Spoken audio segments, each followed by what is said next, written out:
ஐக்கிய நாடுகள் பாதுகாப்பு சபையில் இலங்கையின் தற்போதைய நிலவரம் தொடர்பாக கலந்துரையாடுவது நிராகரிக்கப்பட்டுள்ளது. அதன்படி இலங்கைக்கு எதிரான நடவடிக்கைகளை எடுக்க பிரிட்டன் மற்றும் பிரான்ஸ் வெளிவிவகார அமைச்சர்கள் எடுத்த முயற்சிகள் தோல்வியடைந்துள்ளன. இலங்கை சம்பந்தமான கலந்துரையாடல் பாதுகாப்பு சபை நிகழ்ச்சி நிரலில் உள்ளடக்கப்படக்கூடாது என்று பெரும்பாலான உறுப்பினர்கள் தெரிவித்துள்ளனர். 15 உறுப்பினர்களை கொண்ட இந்த பாதுகாப்பு சபையில் பிரேரணைக்கு ஆதரவாக பிரிட்டன், பிரான்ஸ் மற்றும் ஆஸ்திரியா ஆகிய நாடுகள் மாத்திரமே கருத்து தெரிவித்தன.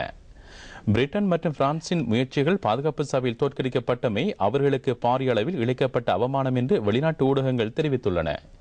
இதனையடுத்து இந்த வெளிவிவகார அமைச்சர்கள் செய்தியாளர் மாநாடு ஒன்றை நடத்தினார்கள். இலங்கை தொடர்பாக எத்தகைய கருத்துக்களை தெரிவிக்க பாதுகாப்பு சபையின் ஏனைய உறுப்பினர்கள் அவர்களுக்கு இடமளிக்கவில்லை என்று ஊடகங்கள் தெரிவித்துள்ளன.